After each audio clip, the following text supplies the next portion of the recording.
우리는 참 많은 시간을 기도에 할애합니다. 왜 기도하십니까? 누구를 위해 기도하십니까? 뭘 위해 기도하십니까? 또 무슨 자격으로 기도를 하십니까? 우리는 지난주 본문 말씀을 통해서 기도의 전반적인 내용들을 살펴보면서 방금 드렸던 질문에 대한 답들을 살펴봤습니다. 먼저는 기도의 이유였습니다. 그리스도인은 믿음의 선한 싸움을 잘 싸우기 위해서 기도를 드립니다. 잘 싸울 힘이 우리 안에 없습니다. 그래서 하나님께 구하기 위해서 기도를 드립니다. 기도의 대상은 모든 사람을 위해서 기도합니다. 특별히 우리가 평안 가운데에서 신앙생활을 잘 할 수 있도록 나라를 다스리는 위정자들을 위해 기도할 수 있다라고 했습니다. 기도의 목적입니다. 하나님께서 택한 자녀들이 모두 다 하나님을 알고 구원받는 일에 참여하기 위해서 기도합니다. 기도의 자격은 우리는 하나님께 기도드릴 자격 없습니다. 그러나 하나님과 인간 사이에 화목을 이루신 예수 그리스도의 이름, 그 이름의 자격이 있기 때문에 그 이름의 자격을 빌려서 기도한다라고 말씀을 드렸습니다. 오늘은 본문 말씀에 따라 기도에 관한 다른 주제들을 좀 살펴보려고 합니다. 기도를 어디서 드려야 좋을까? 기도의 장소와 또 기도는 어떠한 자세로 드려야 할까? 기도의 자세. 예수 그리스도 안에서 한 형제된 자들과 한 자매된 자들의 기도는 어떠해야 하는가를 함께 살펴보려고 합니다. 이 시간을 통해서 우리의 기도가 하나님께서 기뻐 받으시는 진정한 경건한 사람들이 드리는 그런 기도가 될 수 있기를 간절히 소망합니다. 하나님은 어디에 계시나요? 하나님은 예루살렘 성지 순례를 가면은 볼 수 있습니까? 지금도 유대인들은 서로 싸워가지고 화가 많이 나서 화가 머리 끝까지 솟아났을지라고 할지라도 성전 아니면은 성전 모형만 보더라도 갑자기 싸움하던 것을 중지합니다. 절대 화를 내거나 욕하지 않습니다. 절대로 화난 얼굴을 하나님이 계시는 성전을 향해 보이면 안 된다고 생각을 하기 때문입니다. 유대인이 용변을 보는 화장실은 모두 예루살렘 성전 방향을 피해서 설계가 됩니다. 또 유대인들이 모여서 예배와 비슷한 것을 드리는 곳이 회당인데 그 회당에서는 모여서 기도하는 장소가 있습니다. 그때 그 장소에서 기도를 드릴 때 반드시 예루살렘 성전을 향해서 기도를 드릴 수 있도록 설계가 됩니다. 유대인들은 말은 그렇게 하지는 않지만 실질적으로는 하나님께서 마치 성전에 머무시는 분으로만 생각하고 있는 것만 같습니다. 우리는 어떻습니까? 교회 예배당, 특별히 더욱 신성하고 더욱 신령하고 더욱 거룩한 곳입니까? 교회 예배당은 하나님께서 더욱 강하게 임재하는 성역입니까? 아닙니다. 예수 그리스도께서 십자가에 못 박혀 죽으셨을 때 성전 성소의 휘장이 쭉 찢어졌습니다. 예수 그리스도께서 이루신 구원 때문에 하나님과 사람 사이에 막힌 담이 사라진 것입니다. 허물어진 것입니다. 그래서 성전은 더 이상 예루살렘 성전이라는 특정한 장소에 머무는 게 아닙니다. 성전은 교회 예배당이라는 특정한 장소로 한정되지 않습니다. 그래서 바울 사도는 고린도전서 6장 19절 말씀에서 이렇게 말씀했습니다. 너희 몸은 너희가 하나님께로부터 받은 바 너희 가운데 계신 성령의 전인 줄을 알지 못하느냐? 너희는 너희 자신의 것이 아니라. 예수 그리스도를 구세주로 믿는 그 사람들은 성령의 젖, 곧 성전이 됩니다. 성전으로서 살아가는 사람들이 되어서 자신이 머무는 어떠한 곳에서라도 하나님께 기도드릴 수 있다는 것입니다. 8절 말씀입니다. 그러므로 각 처에서 남자들이 분노와 다툼이 없이 거룩한 손을 들어 기도하기를 원하노라. 각 처에서 기도하라. 다르게 번역하면 모든 곳이라는 뜻입니다. 예수 그리스도를 믿는 사람은 모든 곳에서 장소에 구애받지 않고 어떠한 곳에서도 기도를 드릴 수 있다는 것입니다. 죄인의 유일한 소망 되시는 그리스도의 영이 거하시는 성전이 바로 나 자신이기 때문에 내가 가는 어느 곳에서든 하나님께 기도를 드릴 수 있다는 것입니다. 예배당에서 믿는 사람들이 함께 모여서 합심해서 기도를 드릴 수도 있습니다. 그리고 아무런 사람들의 시선이 없는 고요한 골방에 들어가서 하나님께 기도를 드릴 수도 있습니다. 장소의 구애를 받지 않습니다. 모든 사람을 위해 기도하기를 원하시고 모든 사람이 구원을 받기 원하시며 택하신 모든 자들을 위해 아들을 내어주신 하나님께서는 어떠한 곳에서 드리는 기도도 다 받으십니다. 모든 곳에서 예배와 찬양을 받으십니다. 그래서 그리스도인은 모든 곳에서 기도를 드릴 수 있다는 것입니다. 하나님의 자녀는 이렇게 모든 곳에서 기도를 드릴 때 거룩한 손을 들 수 있습니다. 다시 한번 8절 말씀을 제가 읽을 텐데 한번 강조점을 어디에 두는지 한번 생각해 보시고 들으시면 좋겠습니다. 그러므로 각처에서 남자들이 분노와 다툼이 없이 거룩한 손을 들어 기도하기를 원하노라. 거룩한 손 들어서 기도를 할 수 있다는 것입니다. 네, 여기서 거룩한 손의 의미는 두 가지를 들 수 있습니다. 먼저는 구약 제사장들이 제사의식을 드릴 때 바로 드릴 수 없었습니다. 손을 깨끗하게 물로 씻어서 손을 정결하게 만든 다음에 제사의식에 임할 수가 있었습니다. 그거와 마찬가지로 죄로 물든 우리의 손, 우리의 몸, 우리의 영혼을 예수 그리스도의 보혈로 씻으라는 것입니다. 그리고 경건한 삶 가운데 기도를 드리라는 것이 이 거룩한 손의 가장 중요한 의미입니다. 그러나 여기서는 한 가지 더 의미를 가지고 있는데 우리가 기도할 때 취할 수 있는 특정한 동작이나 자세를 말하기도 합니다. 성경에서는 기도를 드릴 때 반드시 이 자세, 이 동작으로 기도를 드려라 하는 어떤 지시사항은 없습니다. 다만 성경 속 믿음의 선진들이 어떠한 자세를, 어떠한 동작을 취하고 하나님께 기도를 드렸는지를 살펴보면서 우리도 기도를 할 때 이런 자세, 이런 동작으로 드릴 수 있겠구나라는 것을 알 수 있을 것입니다. 적용할 수 있을 것입니다. 첫 번째 자세, 인사하듯이 이렇게 고개를 숙이는 것, 이런 자세로 기도를 드릴 수 있다는 겁니다. 시편 5편 7절과 시편 95편 6절에는 하나님께 기도드리고 하나님께 예배드리는 그 자세로 고개를 숙여서 인사하는 것만 같은 그 자세를 명하고 있습니다. 물론 이거 본문 말씀을 보시면은 고개를 숙이다라는 단어는 없습니다. 그러나 원어 성경을 보면은 고개를 숙인다라는 의미를 분명히 가지고 있습니다. 하나님을 나의 왕, 나의 주인이라고 생각한다면은 존경과 경배의 의미를 담아서 고개를 숙여서 인사하는 자세로 하나님께 기도를 드릴 수 있을 것입니다. 두 번째 자세는 무릎을 꿇는 자세인데요. 다니엘 6장을 보면은 다니엘이 하루에 3번씩 무릎을 꿇고 하나님께 기도했다라는 말씀이 있습니다. 스데반 집사도요. 순교하기 직전에 무릎을 꿇고 외치면서 하나님께 기도를 드립니다. 예수님도요. 동산에서 기도하실 때 무릎을 꿇고 기도하셨습니다. 하나님을 향한 절대적 겸손을 가진 자는 하나님을 절대적으로 의존한다라는 마음을 담아가지고 무릎을 꿇고 하나님께 기도를 드릴 수 있습니다. 세 번째 자세는 바닥에 평평하게 엎드리는 자세입니다. 요즘 새벽 기도회 때 민수기 말씀 보고 있는데 민수기 말씀에서 제가 그 이스라엘 백성들의 주특기가 있다고 했습니다. 바로 하나님과 모세 원망하기. 뭐만 없으면, 뭐가 부족하다 싶으면 바로 원망을 합니다. 그러면 백성들의 원망 소리가 들리기 시작하면 모세는 바로 무엇을 하냐면 엎드립니다.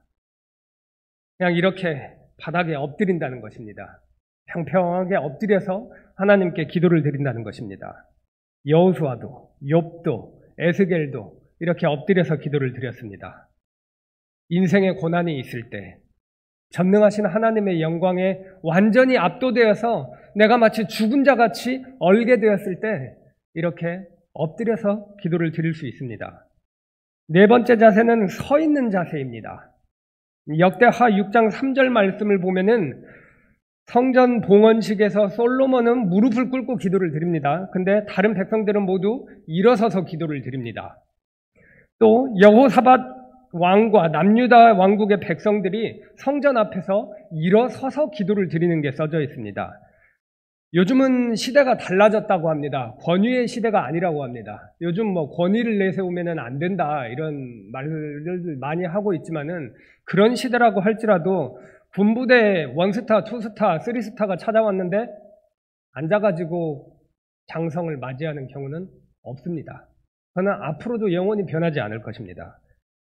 사무실에 회사 회장이 찾아오는데 가만히 앉아서 맞이하는 경우 없습니다. 앞으로도 없을 겁니다. 정부 부처의 대통령이 찾아오는데 가만히 앉아서 맞이하는 경우 없습니다.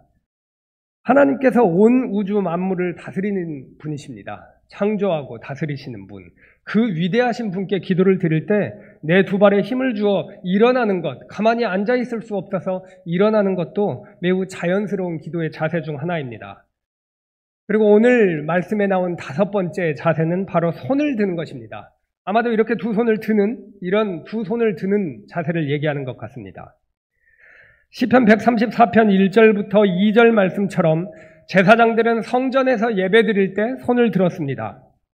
초대교회 교인들도 이렇게 손을 들고 기도를 드렸다는 말씀이 사료가 굉장히 많이 있습니다. 우리는 어떨 때 손을 드냐면 경찰이 총 들고 움직이면 쏜다라고 할 때 손을 듭니다. 내가 그 공권력 앞에서 항거하지 않겠습니다라는 표현으로 두 손을 들 때가 있습니다. 그런 것처럼 우리가 혹은 우리의 제사와 우리의 기도를 하늘에 계신 하나님께서 기뻐 받아주시기를 바라는 마음으로 제사장처럼 두 손을 들어가지고 기도를 드릴 수 있습니다.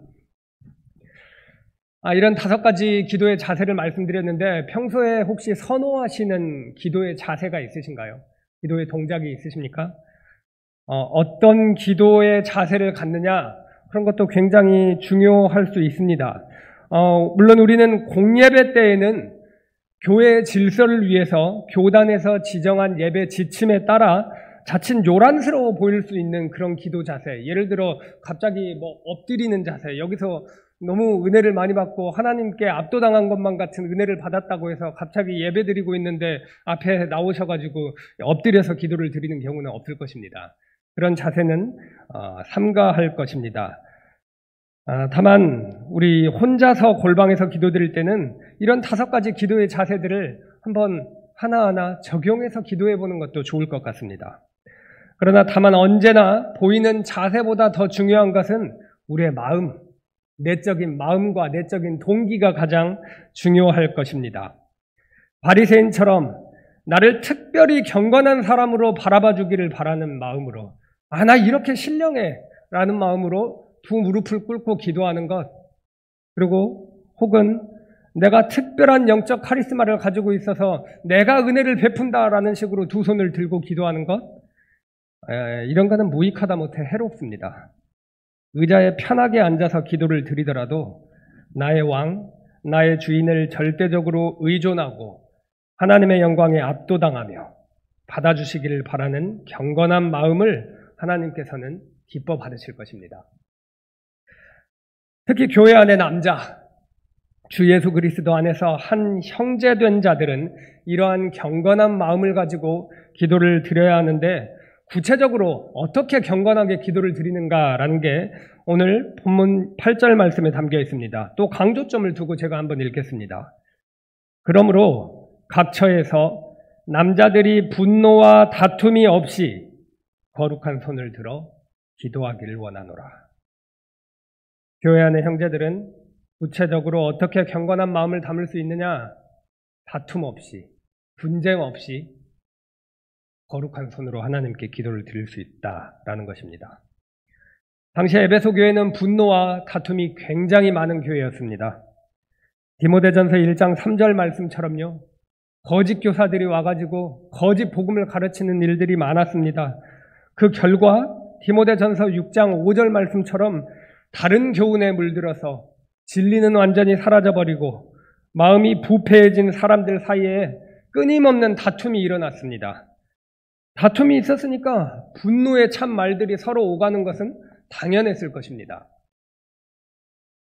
그런데 이러한 분노와 다툼의 문제는 특별히 남자에게 있어서 훨씬 더 강하게 나타납니다. 제가 오늘 이제 형제와 자매의 내용이 나오니까 혹에 어떤 부분들은 끝까지 듣지 않으면 남녀 편가르기 하는 것처럼 들릴 수도 있지만 그럴 마음이 추호도 없다라는 것을 먼저 말씀드립니다. 오해하지 않고 들어주시길 바랍니다. 제가 분노와 다툼의 문제는 특히 남성과 관련이 크다라고 말씀을 드렸는데 아마도 실질적으로 교회에서 분란 일으키는 사람들은 보면 여성이 더 많은 것 같은데? 라고 생각하시는 분이 계실지도 모르겠습니다. 생각해 보니까 뭔가 교회에서 좀 드러나는 분란이나 다툼 이런 거는 뭔가 여성분들에 의해서 더 많이 일어나는 것 같기도 합니다만 먼저 생각해 볼 건 한국 교회에 여성의 숫자가 더 많습니다.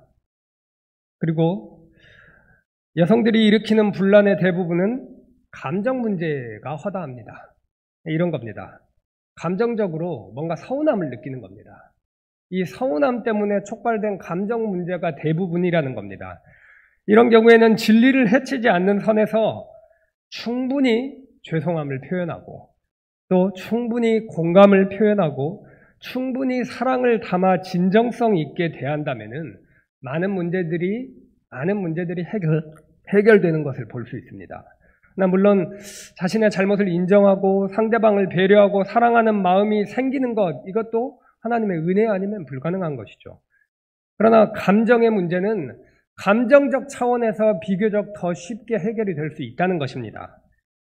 이에 반해서 남성들이 일으키는 문제, 교리의 문제, 옳고 그름의 문제, 시시비비의 문제, 원론적인 문제, 원리의 문제, 본질적인 문제가 더 많습니다. 단순히 감정적으로 화해 무드를 조성한다고 해서 이런 문제는 쉽게 해결되지가 않습니다. 이해가 돼야 됩니다, 남자는. 설득이 돼야 됩니다. 그래야 분란이 해결이 됩니다. 그러나 남성은 기본적으로 훨씬 더 여성에 비해서 비판적인 특징을 가지고 있습니다. 그리고 경청도 안 합니다. 자기 주장 내세우기 바쁘며 자기 주장이 성경적이지 않다는 말을 들으면 대번 분노를 받습니다. 물론 남성은 기본적으로 상황을 조금 오래 두고 지켜보는 편입니다. 그래서 분노를 바로 대놓고 겉으로 드러내지는 않습니다. 속으로 분노의 장작을 계속해서 쌓아 올립니다. 그러다가 그 쌓여진 장작에 불이 붙으면 분노의 불길이 크게 일어나서 갈등과 대립은 통제하기 어려울 정도로 커지는 경우가 많습니다. 일반적으로 그래서 남성이 일으키는 분노와 다툼은 더 잘 해결이 안 되는 경향이 있습니다. 이러한 분노와 다툼은 여러 면에서 교회에 해롭습니다. 분노와 다툼은 예배를 예배답지 못하게 하는 문제가 있습니다. 분노에 차 있는 사람이 다툼 중에 있는 사람이 예배를 제대로 드린다는 건 절대 불가능합니다.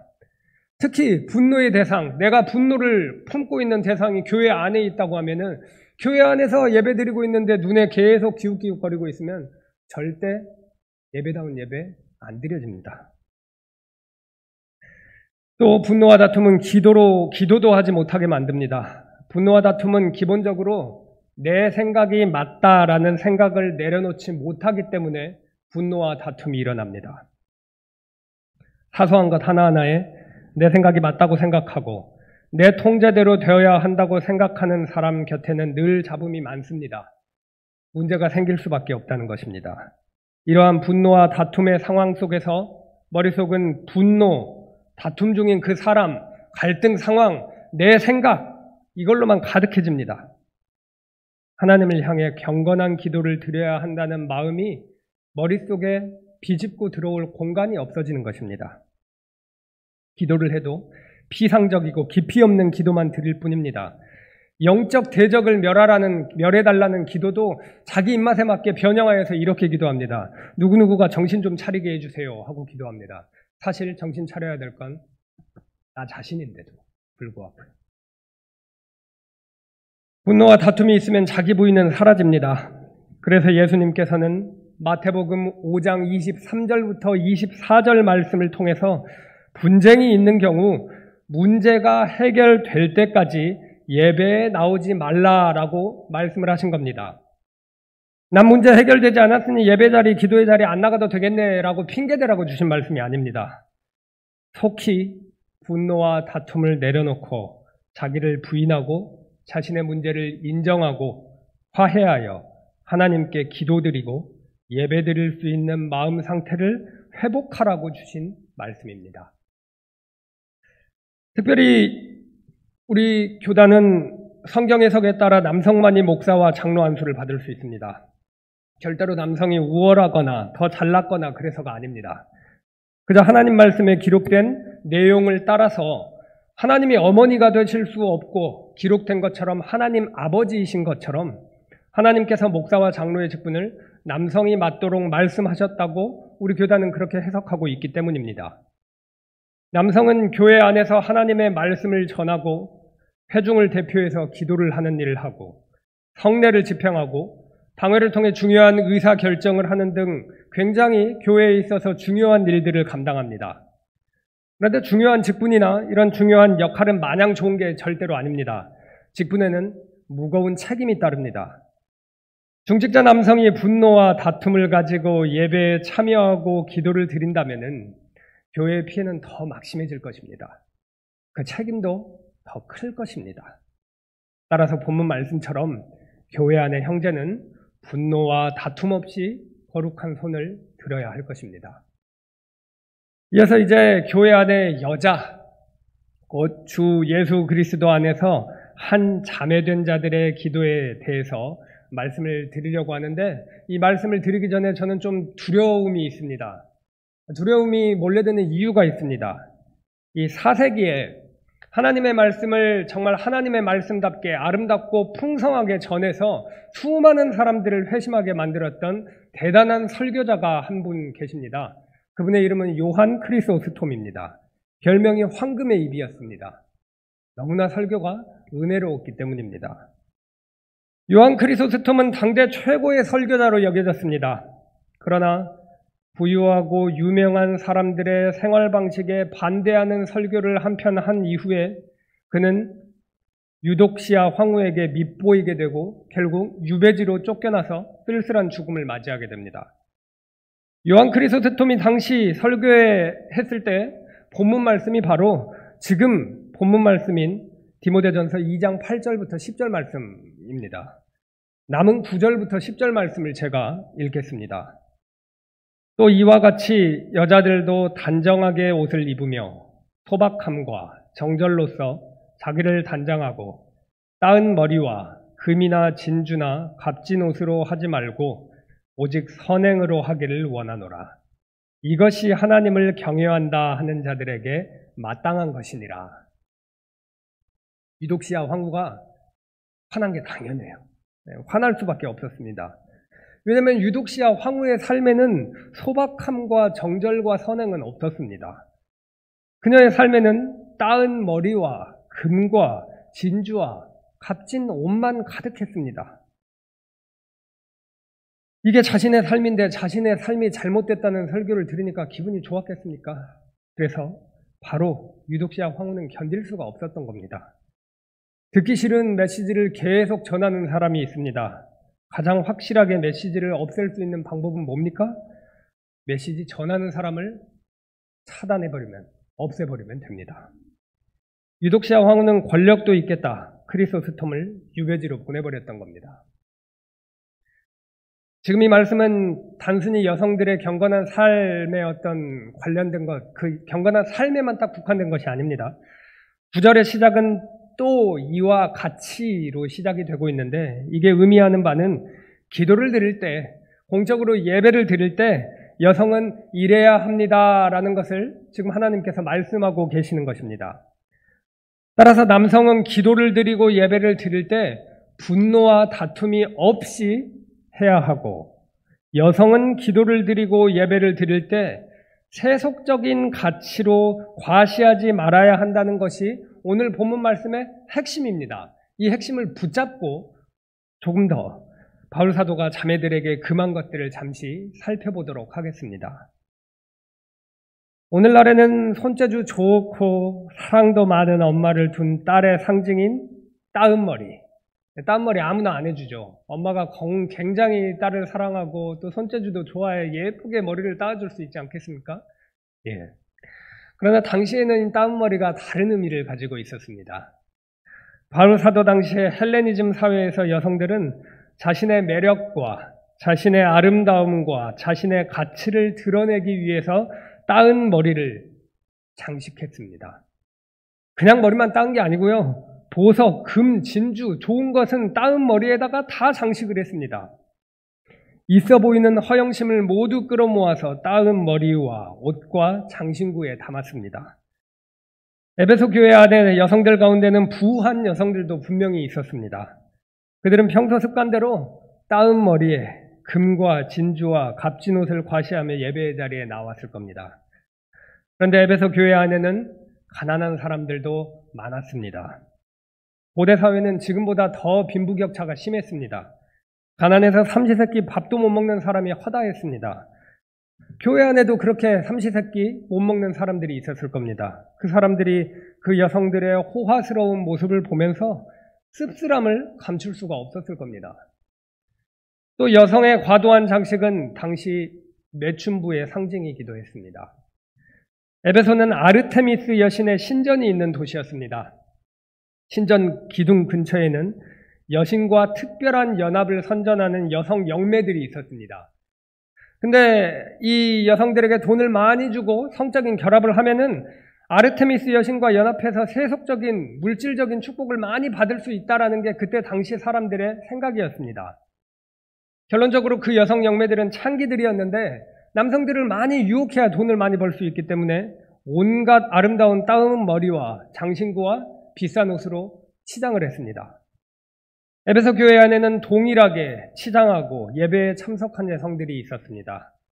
교회 안에 많은 사람들은 그들을 보며 눈살을 찌푸렸을 것이고 악한 생각에 올무에 걸리는 남성들도 있었을 겁니다. 오늘날 교회 안에 화려한 장식품으로 수놓은 따은 머리는 없습니다. 또 금비녀, 은비녀, 옥비녀 이렇게 끼워놓은 가채도 없습니다.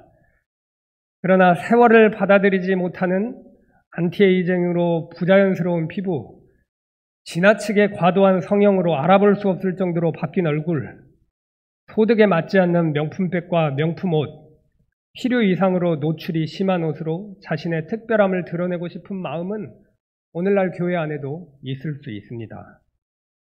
교회 안의 여성은 늘 유행에 뒤떨어지는 촌딱이 되어야 된다. 이거 절대 아닙니다. 내면의 아름다움이 아닌 외모에 대한 지나친 열심이 이롭지 못하다라는 것을 말씀드리는 것입니다. 외적인 것들에 대해서 몰두하고 있고 외적인 것들로 자신을 드러내고 싶은 생각으로 가득 찬 사람이 합당한 태도로 예배를 드릴 수 없기 때문에 이 말씀을 드리는 것입니다.